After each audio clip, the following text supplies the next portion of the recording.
A 7-foot wall of tactical gear and rage named Roman DeLuca exploded through the mahogany doors of Creed, the city's most exclusive restaurant, instantly turning a 500 per plate evening into an execution chamber. He swatted 3 bodyguards aside like champagne flutes, sending crystals shattering and patrons diving under tables while the nearest police precinct was still 12 minutes away. In the midst of the chaos, an unlikely figure stepped forward. Sarah. She was the clumsy rookie waitress who had been apologizing for dropping a fork just moments earlier. Yet, she didn't run.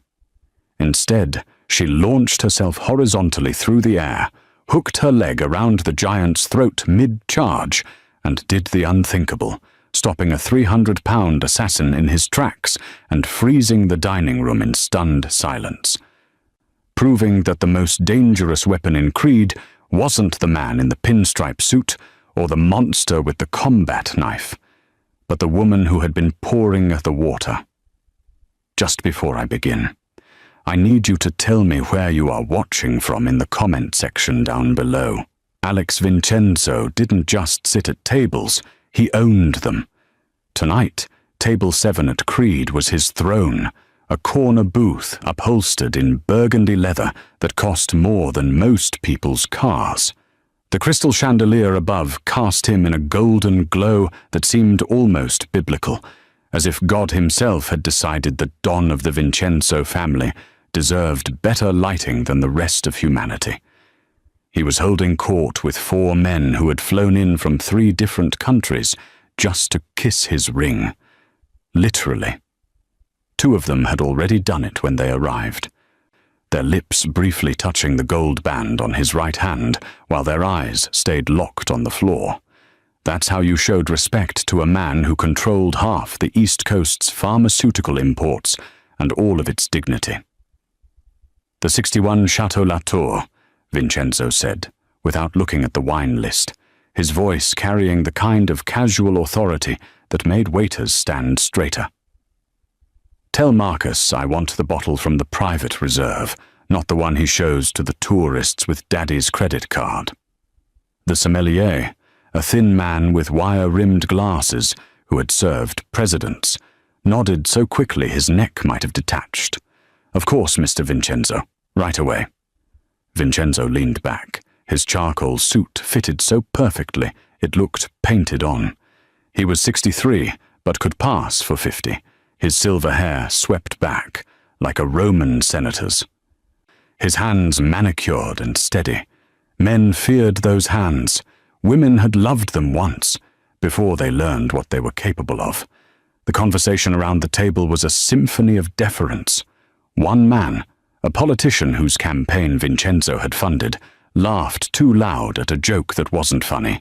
Another, a judge, swirled his scotch and nodded at everything Vincenzo said like a dashboard bobblehead. They were powerful men reduced to sycophants, and Vincenzo fed on their submission like oxygen. That's when she appeared. Sarah Fernandez materialized at his elbow with a tray, balanced on trembling hands, her black uniform slightly too large, her blonde hair pulled back so tight it gave her a perpetual look of surprise. She was new. Everyone could tell by the way she moved, like a deer navigating a minefield of silverware and social hierarchy. Your appetizers, Mr. Vincenzo," she stammered, lowering the tray. Her hands shook so badly that the plates rattled against each other like nervous teeth. Vincenzo didn't even look at her. On the left, not the center. The center is for the wine. "Yes, sir. Sorry, sir." She shifted the plates, but her hands betrayed her again. A fork slipped from the tray and clattered onto the marble floor with a sound like a gunshot in a library. The entire table went silent. The politician stopped mid-laugh. The judge's hand froze halfway to his mouth. Even the ambient noise of the restaurant seemed to hold its breath. Sarah's face flushed crimson. "I'm so sorry, Mr. Vincenzo. I'll get another one right away." She bent down quickly, nearly knocking her head against the table's edge. her fingers fumbling to retrieve the fork like it was a live grenade. Vincenzo finally looked at her, his dark eyes scanning her with the interest one might give a smudged glass. "How long have you been working here?" "3 weeks, sir." Her voice cracked on weeks. "3 weeks," he repeated slowly, as if tasting the incompetence. "And they put you on my table?" The manager said, "I don't care what Marcus said." Vincenzo's voice never rose. That was the terrifying part. Men who screamed were desperate. Vincenzo never had to scream. "I care that when I come to Creed, I expect a certain level of professionalism. Do you understand what this restaurant is?" "Yes, sir." "No, I don't think you do." He leaned forward slightly, and Sarah actually took a half step back, the fork now clutched in her white-knuckled fist. "This restaurant is where deals are made that move millions of dollars, where careers are built and destroyed between the appetizer and the entree, and you're treating it like a Denny's on prom night." The men at the table shifted uncomfortably. The politician studied his water glass. The judge suddenly found the ceiling fascinating. Sarah's eyes were glassy now, on the verge of tears. "I understand, sir. I'm really sorry. I'll do better." Vincenzo held her gaze for 3 long seconds, then waved his hand dismissively, as if shooing away a mosquito. "Bring the fork. Bring the wine. And for God's sake, stop shaking before you give me a reason to speak to Marcus about his hiring standards." "Yes, sir. Thank you, sir." Sarah backed away from the table like a servant leaving royalty, nearly tripping over her own feet before disappearing into the kitchen. The politician exhaled and forced a chuckle. "These kids today, Alex? No spine." Vincenzo picked up his water glass, the ice cubes perfectly clear, like tiny diamonds. "No," he said quietly, taking a sip. "No spine at all." He had no idea he was wrong. He had no idea that in approximately 90 seconds, that spineless waitress would save his life. The mahogany doors didn't open. They exploded. The sound was like a car crash, compressed into a single moment, wood splintering, metal hinges screaming, and then the terrible silence that comes right before everyone starts screaming. The doors, each one weighing 200 pounds of imported Italian craftsmanship, flew inward and crashed against the marble columns with enough force to crack the stone. And through the wreckage walked death. Roman DeLuca was 7 feet of enhanced muscle and pharmaceutical rage, his body so impossibly large that it seemed to violate the laws of physics. He wore black tactical gear that strained against shoulders built like foundation stones, and his face, God, his face, was spattered with blood that wasn't his own. His eyes were wrong, pupils dilated to pinpoints, the whites shot through with red veins like lightning strikes. Whatever cocktail of military-grade stimulants was pumping through his system had turned him into something that barely qualified as human anymore. He moved like an avalanche, with intent. The first security guard, Paolo, a former Marine who had survived Fallujah, stepped forward with his hand going to his concealed weapon. He was a professional, trained, experienced. It didn't matter. Roman's arm shot out and caught Paolo by the throat mid-draw. There was a wet, cracking sound, like someone snapping a bundle of twigs, and Paolo's body went limp before he could even scream. Roman threw him sideways into a support column with such force that the impact left a visible dent in the decorative plasterwork. Paolo crumpled to the floor and didn't move. The second guard, Marcus. Yes, Marcus the manager, who kept a Glock 19 in a shoulder holster under his suit jacket, managed to draw his weapon. He got off one shot. The bullet hit Roman square in the chest, right over the heart, and the giant didn't even flinch. The tactical vest absorbed it like a punch into a pillow. Roman crossed the distance between them in 2 strides and grabbed Marcus by the face. his entire hand covering the man's skull like a basketball. He lifted Marcus off his feet and drove him downward onto one of the dining tables. The table exploded under the impact, a $15,000 slab of reclaimed oak reduced to splinters and kindling. Marcus made a sound that was half scream, half wheeze, then went quiet. The third guard, Tony, the young one, the one with a pregnant wife at home, made the mistake of trying to tackle Roman from behind. It was brave and stupid in equal measure. Roman didn't even turn around. He just bent forward slightly, and Tony sailed over his back like a gymnast vaulting a horse. Tony hit the bar, the collision producing another sickening crack that could have been ribs or the mahogany or both, and slid to the floor, leaving a smear of red on the brass rail. 3 guards. 7 seconds.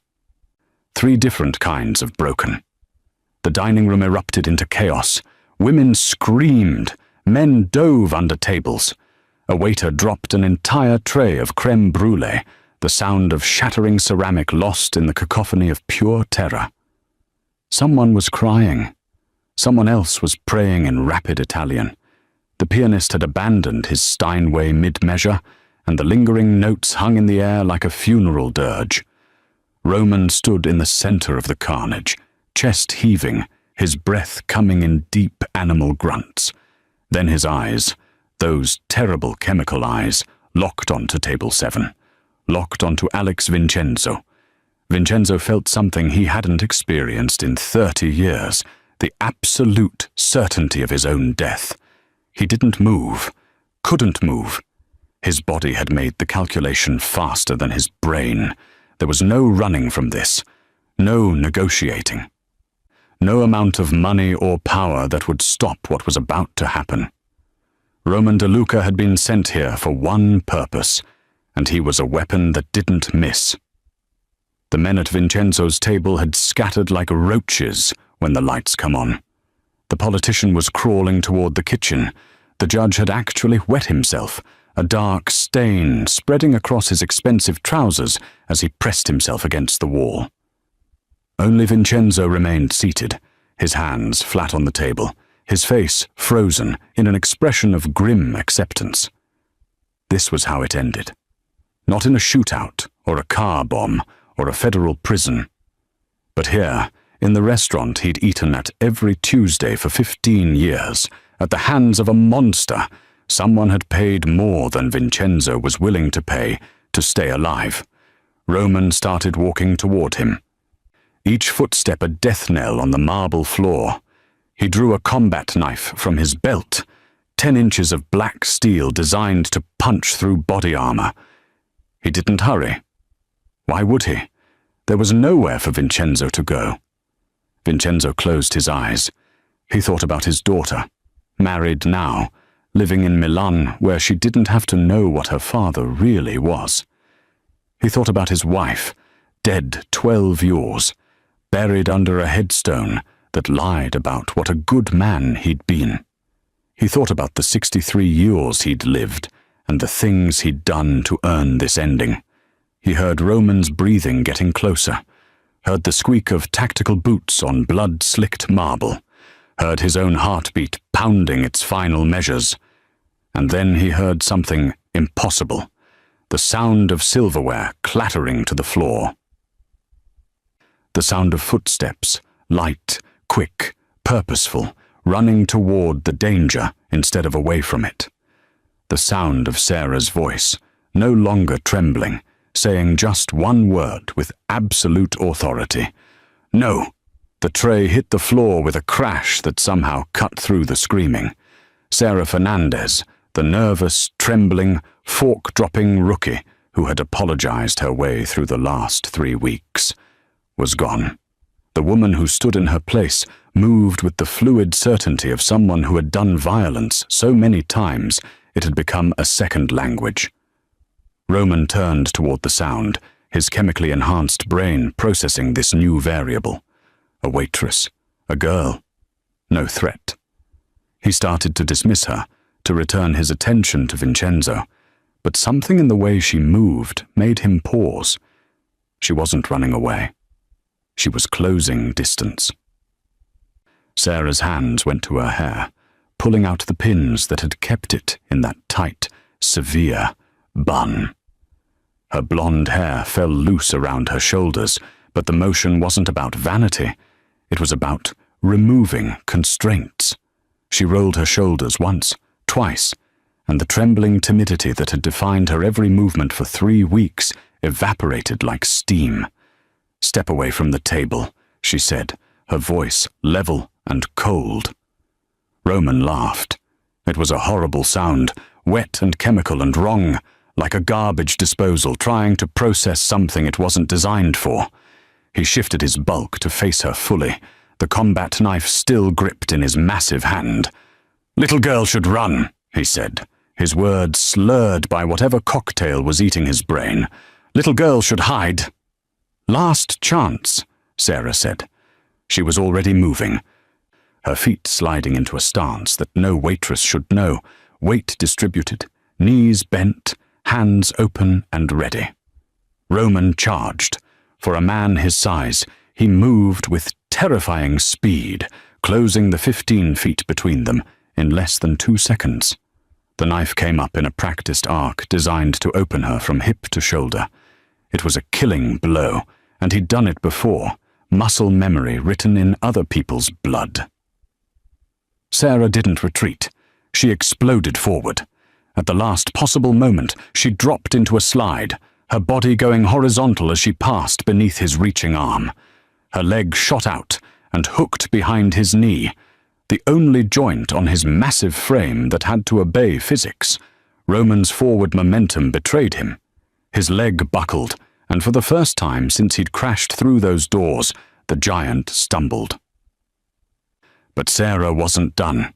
As Roman fought for balance, she used his own body as a springboard, one foot planting on his bent knee, the other on his hip, and then she was airborne, twisting in mid-flight like a trapeze artist who'd learned to fly in darker, bloodier circuses. Time seemed to fracture. The remaining patrons who hadn't fled watched in paralyzed disbelief. Vincenzo, his eyes now open, stared with the expression of a man watching his own execution get interrupted by something he couldn't process.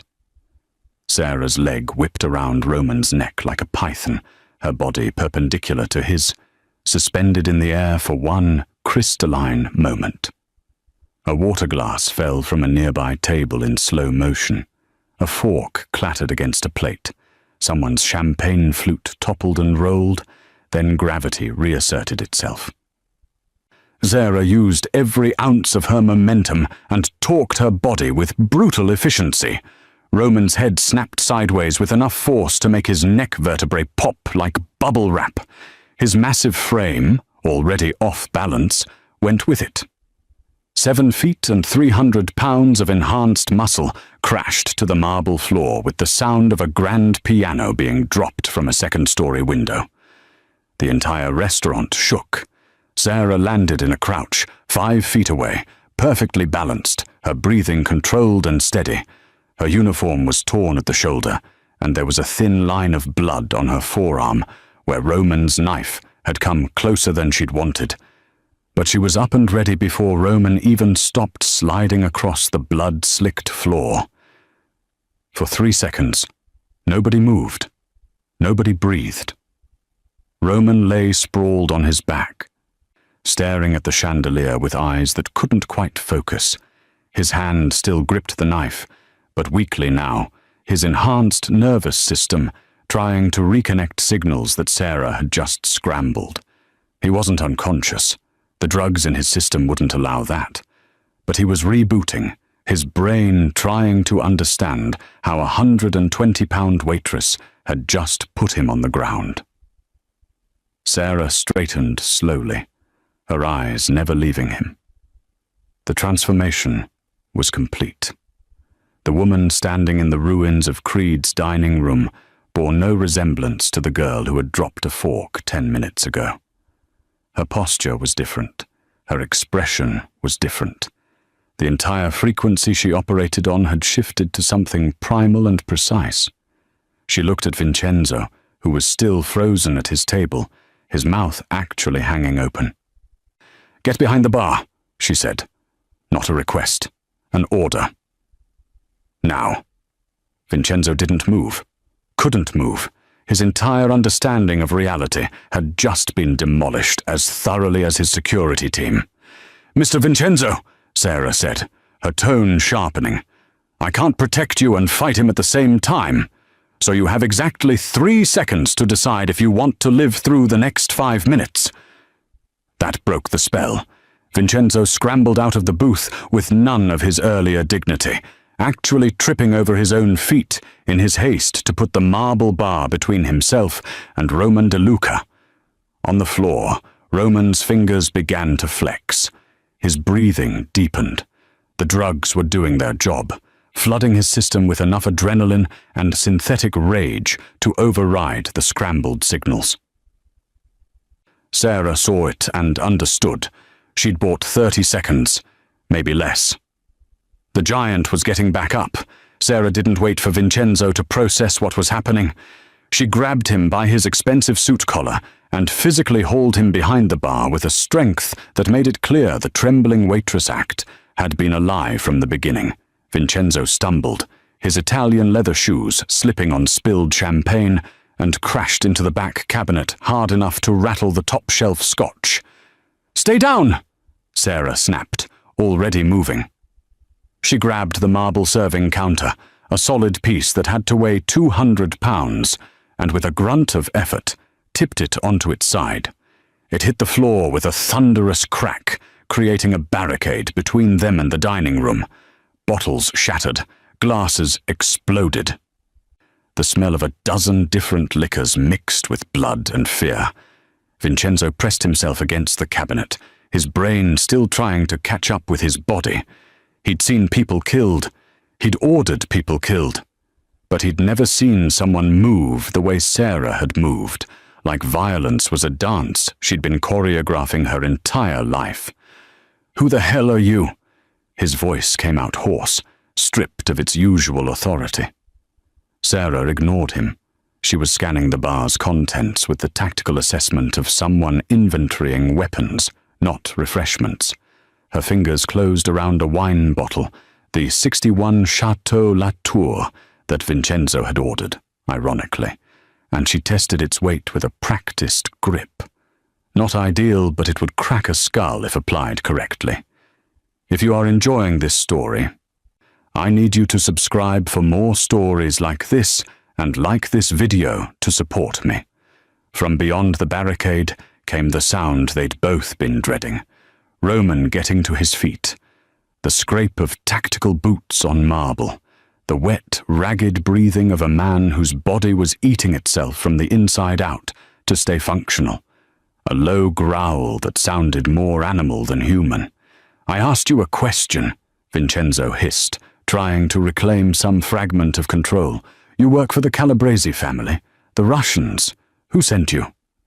Sarah finally looked at him, and Vincenzo actually flinched from what he saw in her eyes.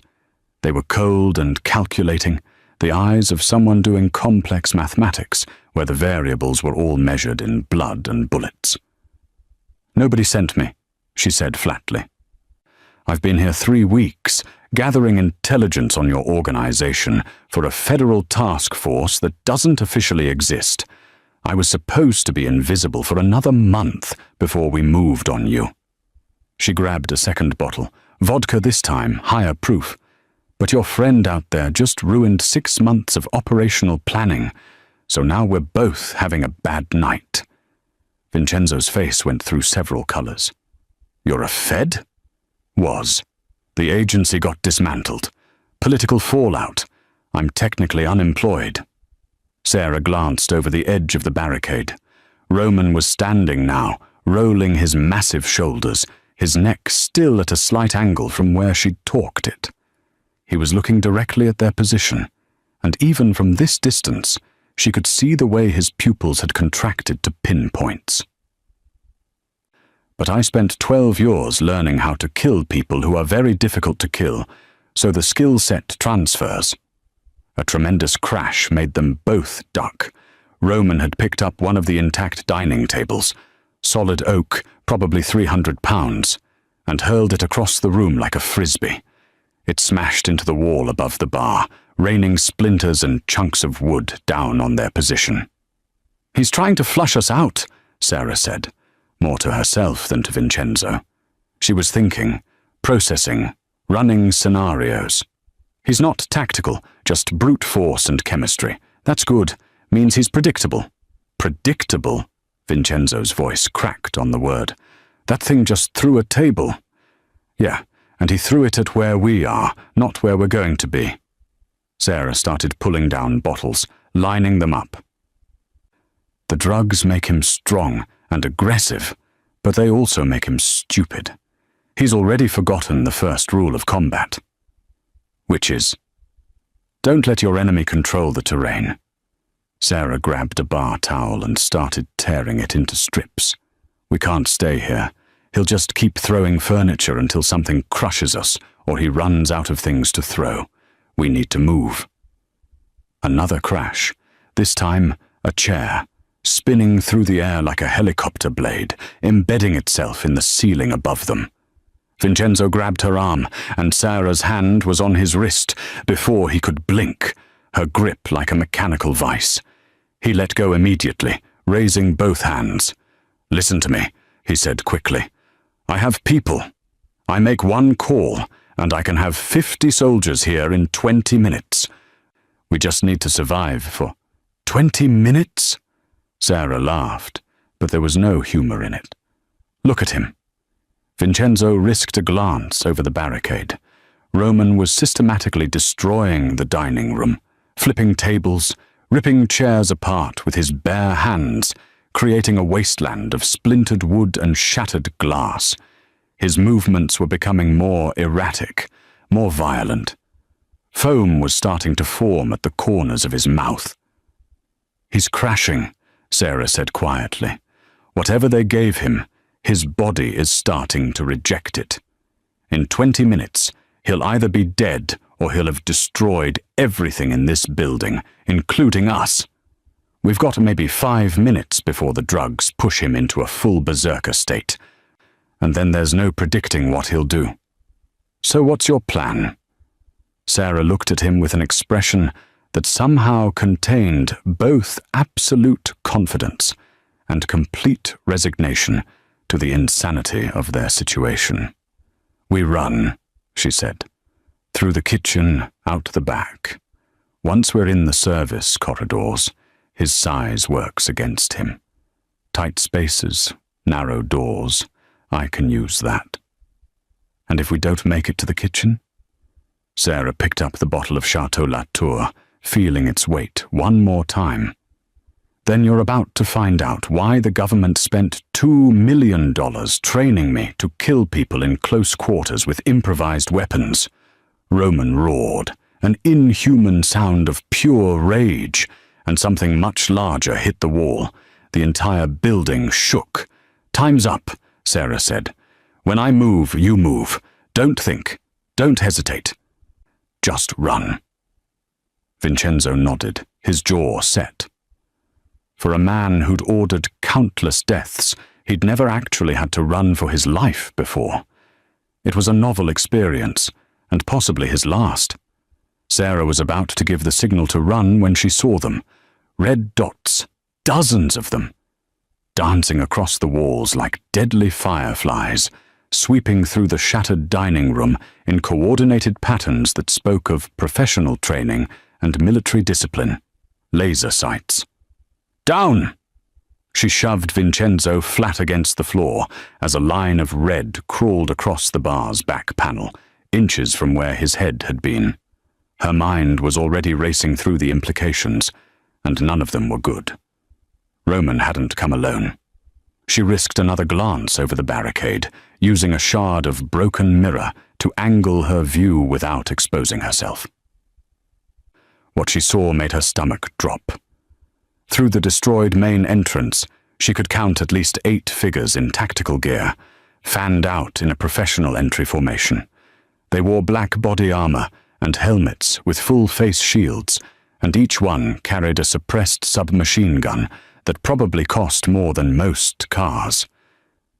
"Jesus Christ," Vincenzo whispered, seeing the same thing. "How many people want me dead tonight?" Sarah didn't answer. She was counting exits, calculating angles, running probability scenarios that all ended the same way. Badly. The main entrance was covered by the tactical team. The emergency exits along the side walls. She could see more laser sights sweeping those areas, meaning they had the perimeter locked down. The windows were bulletproof glass, and even if they weren't, they were on the 3rd floor. That left the kitchen.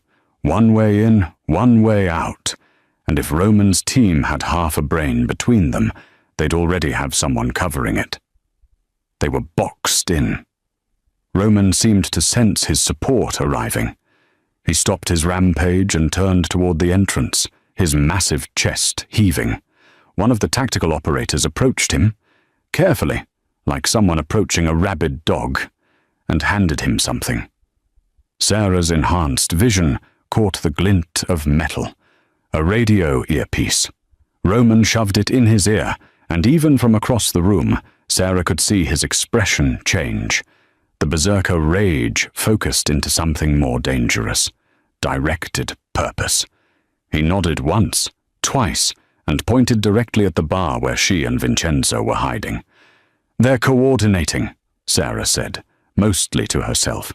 She was already pulling back, reassessing everything. "This isn't just an assassination, it's a professional extraction team."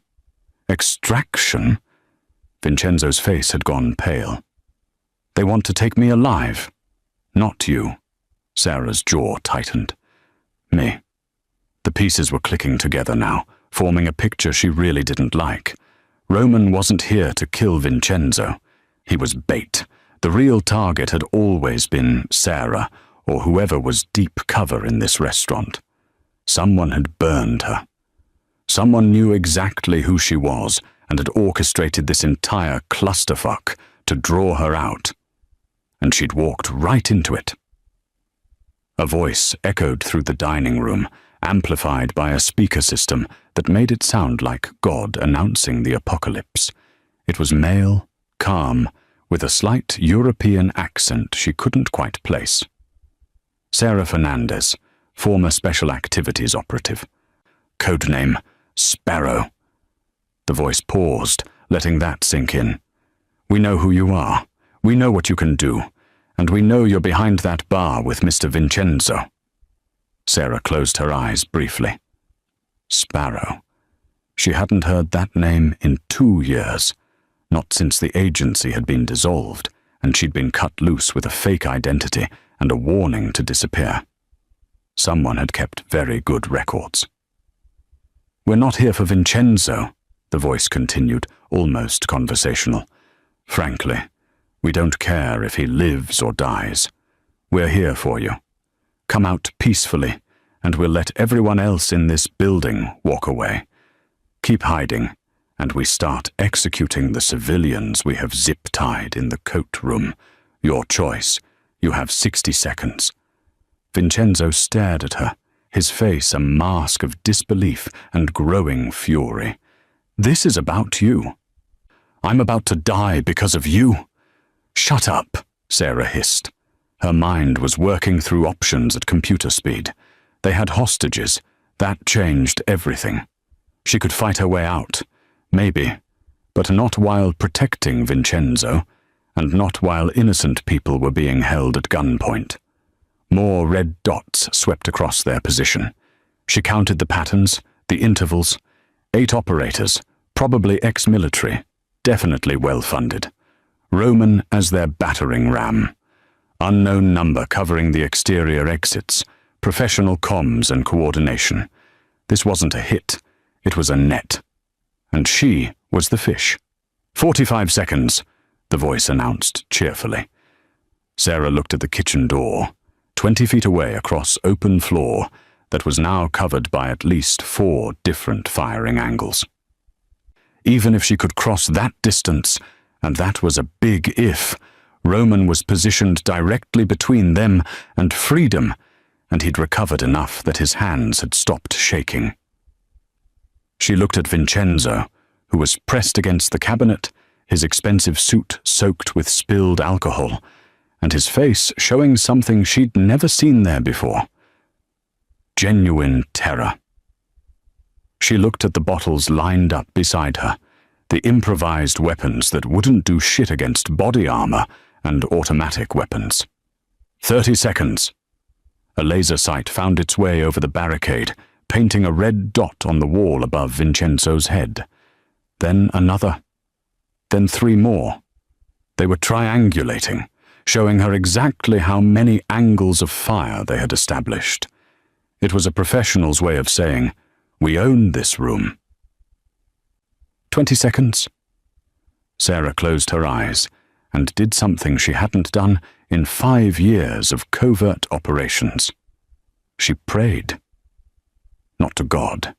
She'd stopped believing in that during her 3rd Black Op, but to luck, to chaos, to whatever force in the universe occasionally let the underdog win. 10 seconds. She opened her eyes and looked at Vincenzo, really looked at him. A murderer, a drug lord, a man responsible for countless deaths.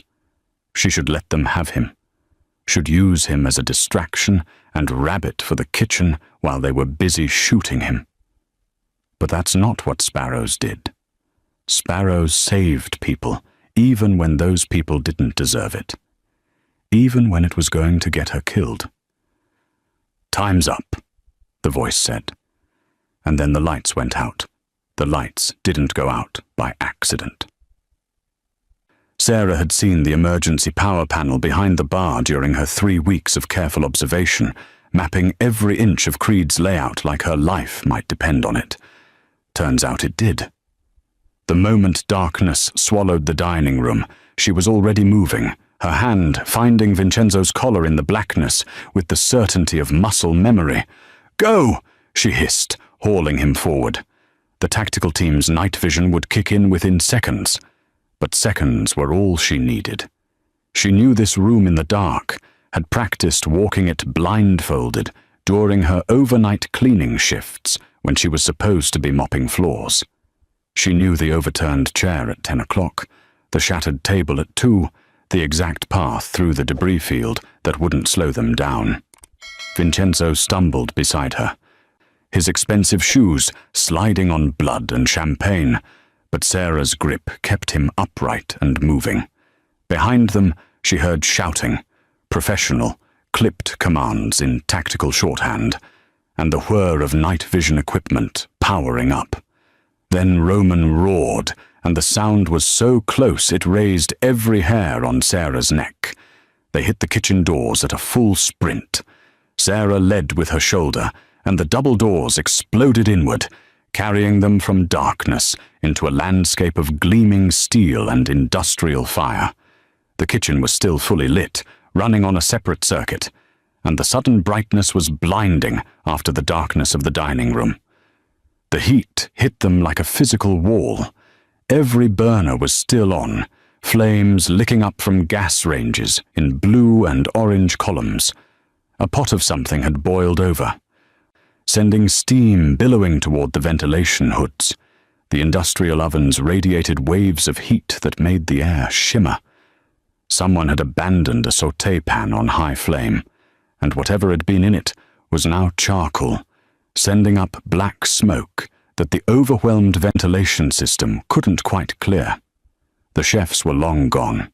Sarah could see evidence of their panicked flight, a knife dropped mid-chop, vegetables scattered across a cutting board, a door to the walk-in freezer standing open with vapor spilling out like ground fog. They'd run the moment the shooting started, which was the smartest thing anyone had done all night. "Keep moving," Sarah commanded, dragging Vincenzo deeper into the kitchen. Her eyes were already cataloguing the environment, transforming a commercial kitchen into a battlefield. The steel prep tables could provide cover. The hanging pots and pans could be weapons or distractions. The industrial stoves were hazards that cut both ways. They made it to the far end of the kitchen, near the pastry station, before the doors behind them crashed open. Roman filled the doorway like a nightmare given physical form, his silhouette backlit by the darkness of the dining room. He had to duck to fit through the frame, his shoulders so broad they nearly touched both sides. The kitchen's fluorescent lights revealed the full extent of the damage Sarah had done. His neck was swelling on one side, and there was a gloss of blood at the corner of his mouth where he'd bitten through his own tongue. But he was still standing, still moving. Still fueled by whatever chemical cocktail had turned him into something that refused to acknowledge its own mortality. "Behind the line," Sarah said to Vincenzo, pointing to the row of industrial stoves that separated the prep area from the cooking stations.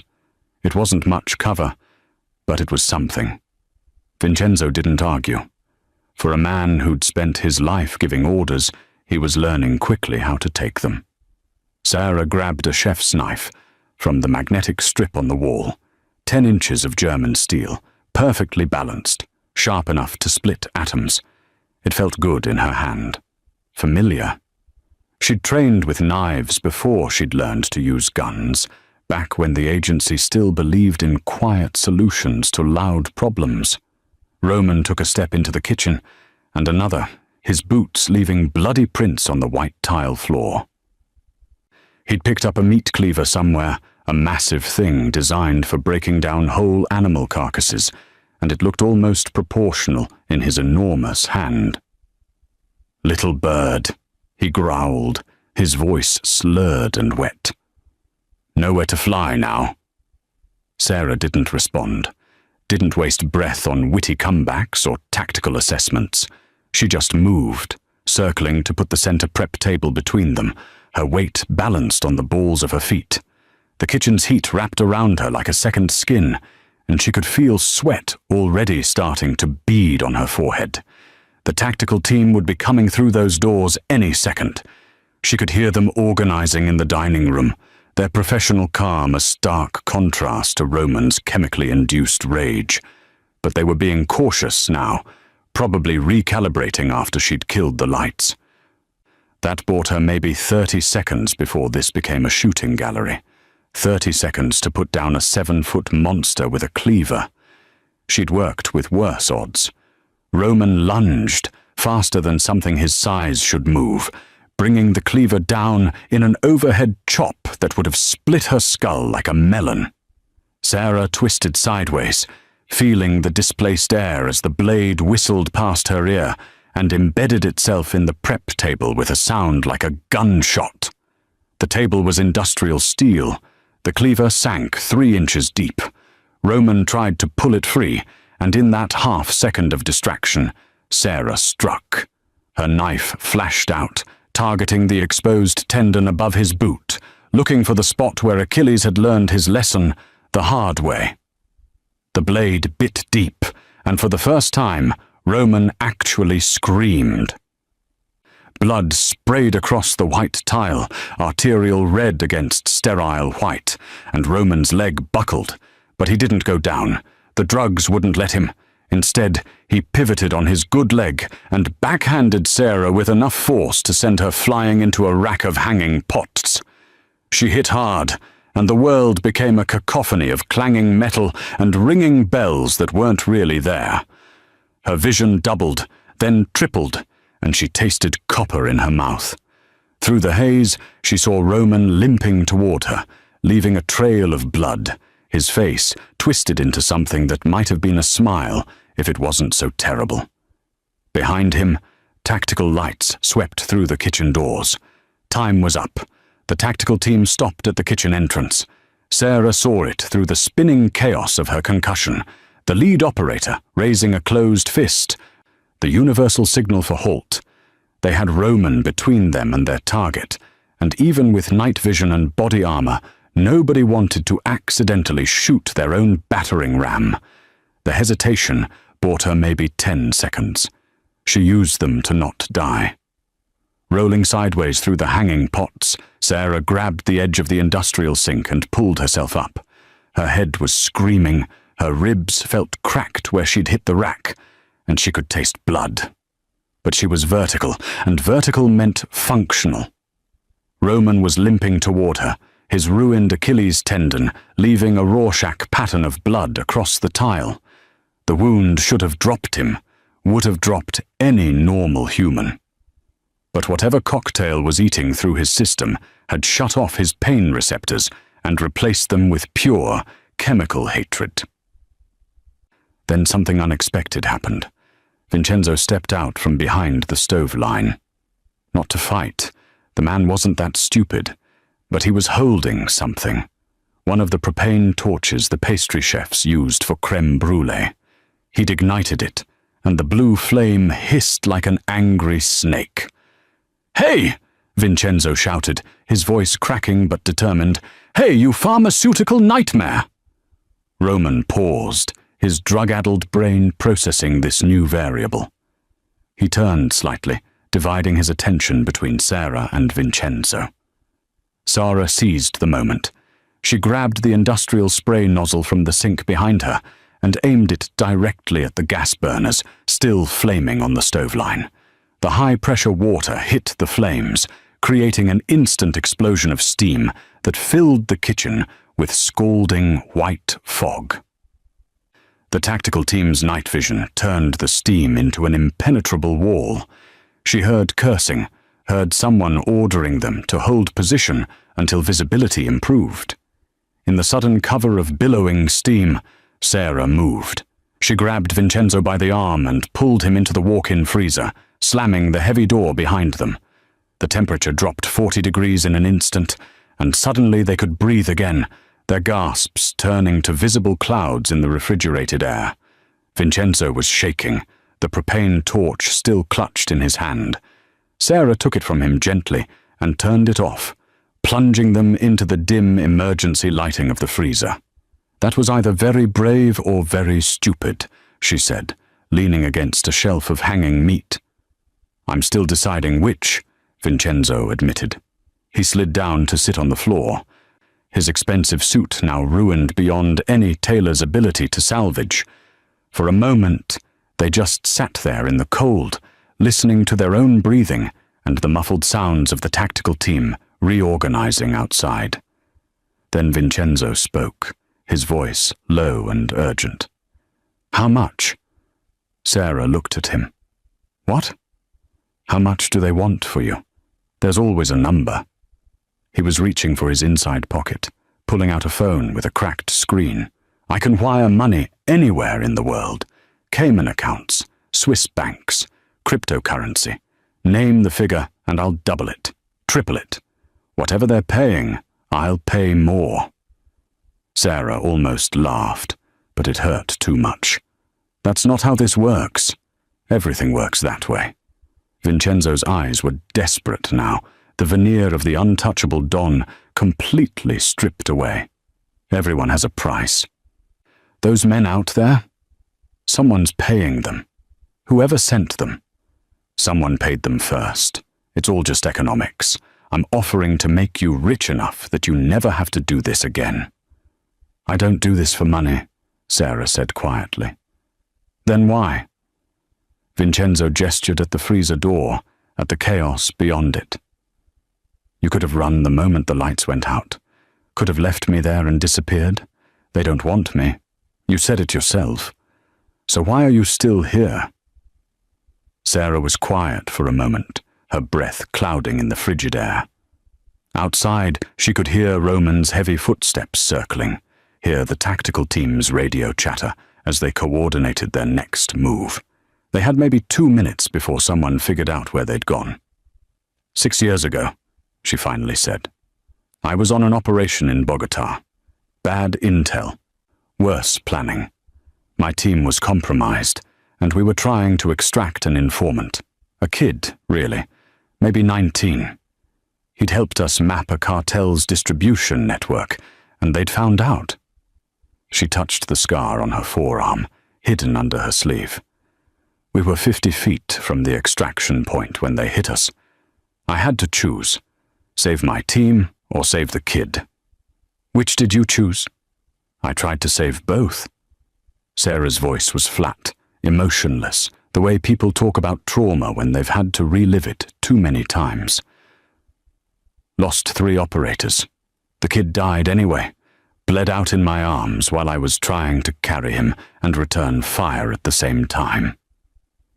Vincenzo was quiet, watching her face in the dim light. After that, Sarah continued, the agency wanted to know why I'd jeopardized the team for one asset. Why I didn't just cut losses and extract. You know what I told them? What? That the day I start measuring human lives by operational value is the day I stop being human. She looked at Vincenzo directly. You're a murderer, a drug lord. You've destroyed more lives than I could save in 10 lifetimes. And if we both survive this, I'll still testify against you at your trial. Then why? Because those people in the coat room didn't choose to be here tonight. Because letting you die to save myself makes me exactly like the people who trained me to kill without conscience. Sarah pushed herself up, wincing at the pain in her ribs. I don't save you because you're worth saving.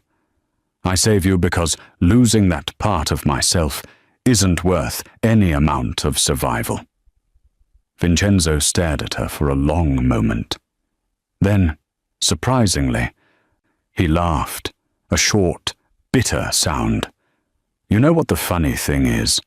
I've spent 30 years surrounding myself with people who die for me.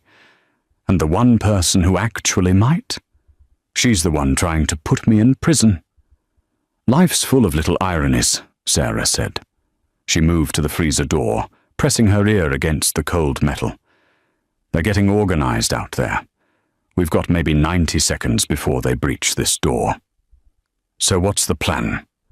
Sarah pulled the chef's knife from where she'd tucked it in her belt. The blade was still stained with Roman's blood. We stop running, she said, and we end this. The freezer door exploded inward with a force that sent frozen vapor billowing into the kitchen like a special effect from hell. Roman had stopped trying to be subtle. He'd simply grabbed the industrial handle and ripped the entire locking mechanism out of the door frame, twisted metal screaming in protest. Sarah had anticipated this. She and Vincenzo were already moving, having positioned themselves on either side of the door. As Roman's massive frame filled the opening, Sarah struck first, not at him, but at the environment. She grabbed the CO2 fire extinguisher, mounted on the wall, and discharged it directly into his face at point-blank range. The blast of compressed gas and chemical powder wasn't meant to hurt him. It was meant to blind him. Roman stumbled backward, clawing at his eyes, and Sarah used those precious seconds to put distance between them. She pulled Vincenzo toward the center of the kitchen, to the main cooking line where fire still danced on burners and steam still rose from forgotten pots. The tactical team was fanning out behind Roman, but they couldn't get a clean shot, not with their giant asset thrashing around like a tornado. Sarah had maybe 30 seconds before they repositioned and turned this into a firing squad. Roman cleared his vision faster than she'd hoped, shaking his head like a dog shedding water. When he focused on her again, there was something new in his expression. Not just rage, but respect. She'd hurt him. Multiple times. Nothing in his chemical-soaked brain had prepared him for prey that fought back this effectively. He charged, and the kitchen became a battlefield measured in inches and seconds. Sarah grabbed a pot of boiling stock from the stove and hurled the contents at him. The scalding liquid hit his chest and face, and this time, finally, he actually reacted to pain. The scream was animal, primal, the sound of nerves that even military-grade stimulants couldn't completely silence. But he kept coming. Sarah dove under the prep table as Roman brought his fist down where she'd been standing. The stainless steel surface cratered under the impact, the metal actually folding inward. If that had connected with her skull, there wouldn't have been enough left to identify. She rolled, came up on the other side, grabbed a cast-iron skillet from the hanging rack. 12 pounds of solid metal, hot from sitting near the stove. She swung it in a tight arc that would have made a tennis pro proud, connecting with Roman's already injured knee. The crack was audible even over the chaos. Roman's leg buckled, and for the first time, he actually went down to one knee. Sarah didn't hesitate. She vaulted onto the prep table, using it as a springboard, and launched herself at the hanging pot rack above Roman's head. Her hands found the steel bar, and she used her momentum to swing her entire body forward, both feet connecting with Roman's face in a devastating double kick. It was like kicking a concrete wall. Pain shot through her ankles and up her legs, but Roman's head snapped back, blood spraying from his nose. He toppled backward, crashing into the pastry station and destroying 3 days' worth of dessert preparation. Sarah landed in a crouch, her breath coming in ragged gasps. Every part of her body was screaming. The concussion was making the room spin. Her ribs were definitely cracked. But Roman was down, and that was all that mattered. Except he was getting back up. "You have got to be kidding me," Sarah muttered. The tactical team was moving now, trying to get angles on her. She saw laser sights sweeping across the kitchen, and she knew her luck was running out. That's when Vincenzo did something surprising for the second time that night. He grabbed the propane torch he'd been carrying earlier, reignited it, and touched the flame to the industrial deep fryer that someone had left on. The oil inside was well past its smoking point, and the effect was immediate and catastrophic. The fryer erupted in a column of flame that licked the ceiling, setting off the sprinkler system. Water began raining down, mixing with the grease fire to create even more chaos. The tactical team scattered, shouting warnings about the fire spreading. In the confusion, Sarah saw her opening. Roman was on his feet again, but he was struggling now. Blood loss, chemical crash, and accumulated damage were finally overwhelming even his enhanced physiology. His movements were slower, less coordinated. His eyes couldn't quite focus. Sarah grabbed the last weapon she needed, a boning knife, thin and flexible, designed for precision cuts. She moved toward Roman, and this time he tried to grab her. His massive hand reached out, fast despite everything, and caught her by the shoulder. His grip was like a vice. Sarah felt something in her shoulder separate, felt the hot spike of pain that meant ligament damage. But she was already moving, already committed to the final strike. She drove the boning knife into the side of Roman's neck, just above the collarbone, angling it downward. Not to kill. She needed him alive for the testimony he could provide, but to hit the nerve cluster that would shut down his motor functions. The technique was called a neural strike, and she'd only successfully executed it twice in her career. It required perfect precision, perfect angle, perfect depth. She nailed it. Roman's entire body went rigid. His hand released her shoulder as every muscle locked simultaneously. His eyes went wide with something that might have been fear, might have been surprise, might have been respect. Then he toppled forward like a felled tree. Sarah stepped aside, and 300 pounds of enhanced muscle hit the tile floor with a wet, final thud. This time he didn't get back up. His chest was still rising and falling. She could see that. But he was done. The combination of blood loss, neural disruption, and chemical crash had finally achieved what violence alone couldn't. The giant had fallen. Sarah turned to face the tactical team, the boning knife still in her hand, water from the sprinklers streaming down her face like tears. She was done running, done hiding.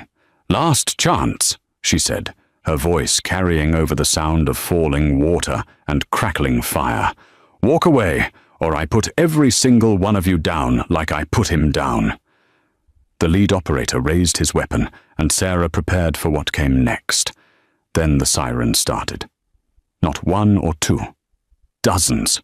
The cavalry had finally arrived, drawn by the fire alarms and the reports of shots fired. The operator hesitated, listening to something in his earpiece, then made a gesture to his team. They withdrew. Just like that, melting back into the darkness of the dining room. Professional ghosts disappearing before the lights of legitimacy arrived. Sarah stood there in the ruined kitchen, water streaming down, holding a knife, standing over the body of a giant, and realized she'd actually survived. She'd actually won. The sirens were getting louder, multiplying like electronic insects, converging on Creed from every direction. Sarah could hear the screech of tires, the slam of car doors, the sharp commands of officers establishing a perimeter.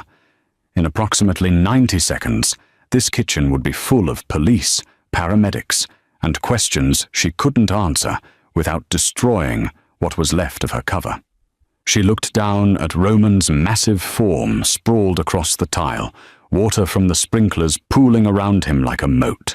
His chest was still rising and falling. Shallow, irregular breaths that meant his body was fighting to stay functional, despite everything she'd done to it.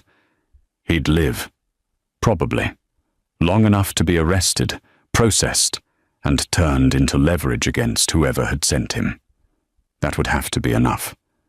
Vincenzo was leaning against the prep table, his suit jacket torn, his face streaked with soot and blood that might or might not be his own. He was staring at Roman with the expression of a man watching his entire worldview collapse in real time. For 30 years, he'd believed that power was money, influence, and the ability to make people disappear. Tonight had taught him that power could also be a 120-pound woman with a boning knife and the training to know exactly where to put it. "We need to get our stories straight," Vincenzo said, his voice hoarse from smoke inhalation. "The police will want to know." "You don't know me," Sarah interrupted, already moving toward the back of the kitchen. "You've never seen me before tonight. I was just a waitress who got lucky." "Lucky?" Vincenzo gestured at the devastation around them, the broken equipment, the fire damage, the unconscious giant. "You call this lucky? Compared to the alternative?" Sarah was at the emergency exit now, the one that led to the service corridor and the freight elevator. She could hear voices in the dining room, officers beginning their sweep. "Yes, I call this very lucky." She reached up and untied her apron, the black fabric now stained with blood, grease, and enough evidence to put her at the scene for years of forensic analysis. She folded it carefully, almost ritualistically, and set it on the stainless steel counter near the door. "Wait," Vincenzo said, taking a step toward her. "I need to know." "You need to forget," Sarah cut him off. Her hand was on the door handle now, and she could feel the clock running out. 30 seconds, maybe less.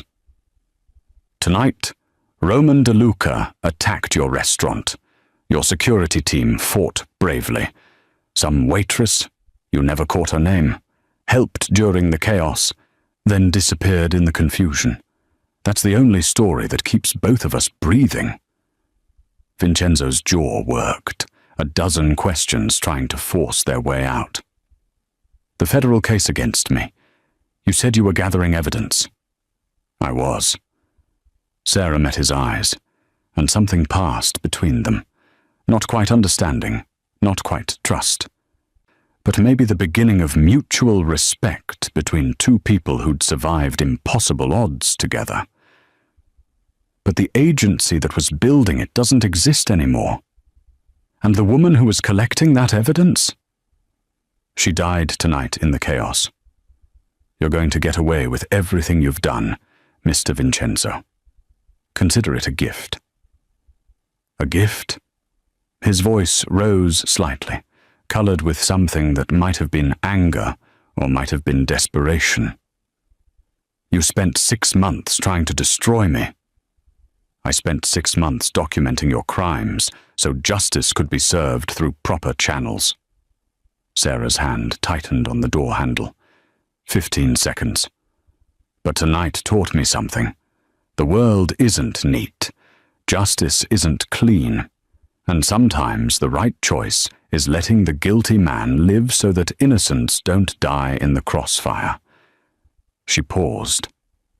The people in that coat room get to go home to their families because I made that call. That's worth more than putting you in prison. The voices in the dining room were getting closer. She could hear an officer directing others toward the kitchen, hear the crackle of police radios coordinating their sweep. I never even knew your real name, Vincenzo said quietly. Sarah allowed herself the ghost of a smile. Yes, you did. It was on my name tag, Sarah. That part was true. She pushed the door open, and cool air from the service corridor rushed in to mix with the heat and smoke of the kitchen. Live better, Mr. Vincenzo, or at least try not to die worse. Will I see you again? God, I hope not. She stepped through the door and let it swing shut behind her.